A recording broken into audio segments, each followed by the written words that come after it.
house of the Geek Pride, coming to you from the UK Games Expo 2022, and I'm with Mattias Johnsson Haake, creator of Symbaroum.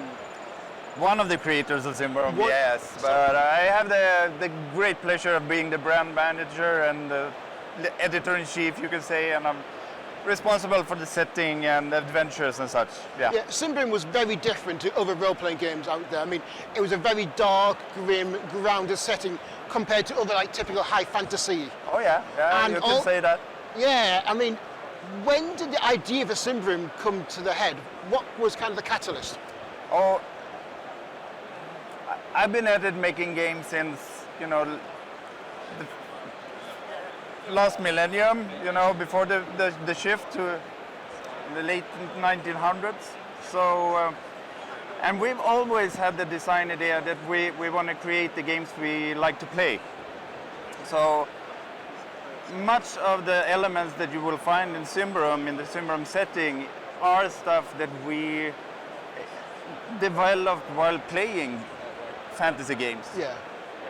So, and when it comes to the specifics of the Symbaroum setting, it sort of builds on an old Swedish role-playing game that's called Drakar och Demoner, Dragons and Demons. Okay. So, and an old campaign setting for that, in which we, grew up playing a lot.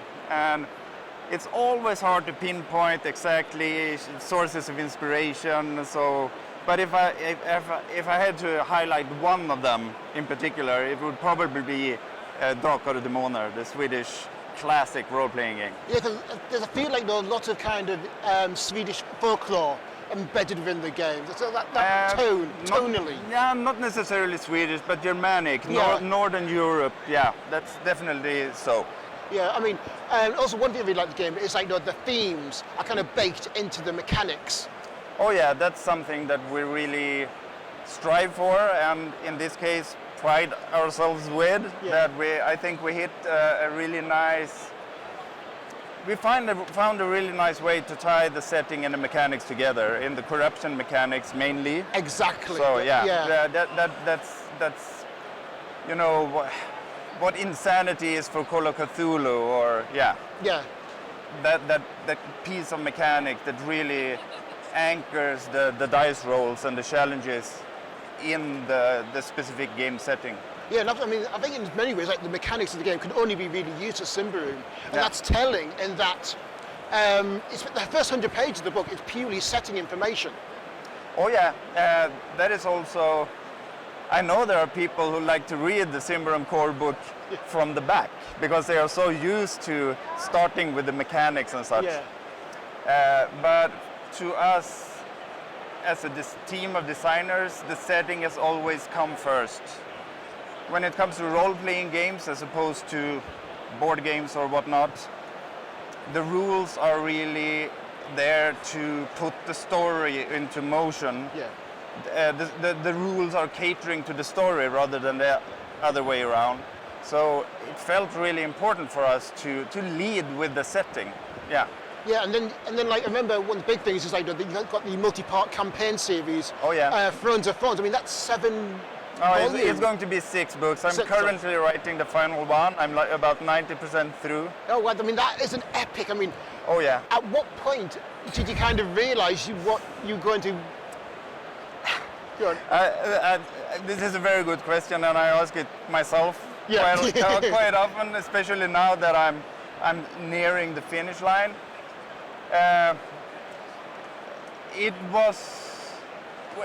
We like to design our games around a plot or a narrative structure that puts the setting in motion, so to speak, that makes it live on its own. When you read the Symbaroum core book, you should feel like stuff is actually going on in that world between your readings. So you put the book down, stuff continues to happen in that setting, and then you pick it back up and you visit the setting again, and so on. So designing the game around a campaign, you don't have to play the campaign to enjoy Symbaroum. But I believe that the Monster Codex, the core book, the advanced player's guide, the rules stuff, Yeah. really benefits from having that sense of what kind of story is supposed to be told by using these rules or guidelines or Well, whatever. when I've been reading the rule books, it feels like this is a world in motion. Yeah, It doesn't feel thanks. static. A world in motion. That's what I was trying to say, but with much more words. Yeah, but I mean, like it feels Yeah. like a snapshot of what's going on, but in 5 minutes, 5 days, 5 weeks, it could be quite different. Oh yeah. And I mean, one of the latest releases for Symbaroum is the 5e edition. Oh yeah, yeah. Especially in America, but also here in Europe. Often when we go to conventions, we get these a little bit sad game masters coming up to us saying that I love this game, I love this setting, I want to play it, but my players don't want to play anything but 5e. Really? So that's what gave us the idea initially. And then we started thinking about it, and the Symbaroum original game line will continue to lead the development. Oh, nice. But seeing the early reception, because the game Ruins of Symbaroum 5e, it releases next week on Tuesday. Yep. But we have already sent it to backers. And not being a 5e player myself, really, I have had sort of a hard time being the project lead for it because I can't really judge how good is this. But now that backers are starting to receive it, the response has been fantastic. Except from some Symbaroum players that says that this is not Symbaroum. Yeah. And it shouldn't be. Yeah. No.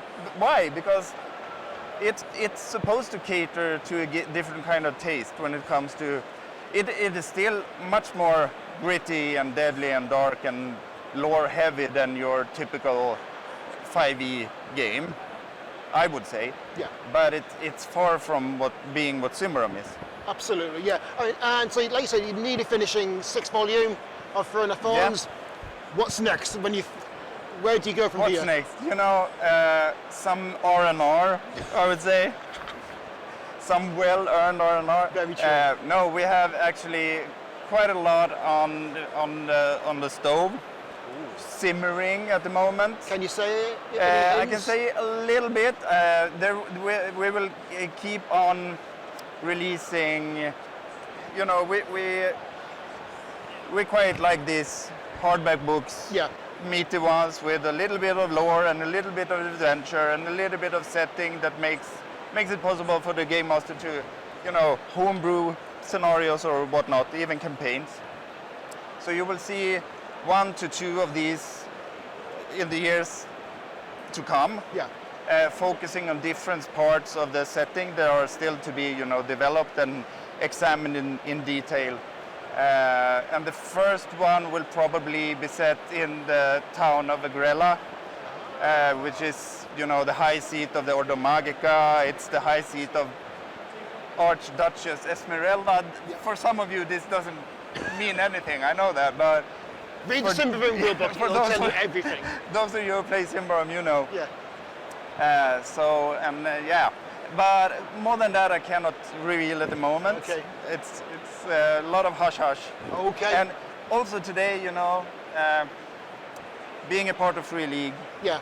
we have quite a lot of games to cater to, a lot of brands to keep alive and keep going.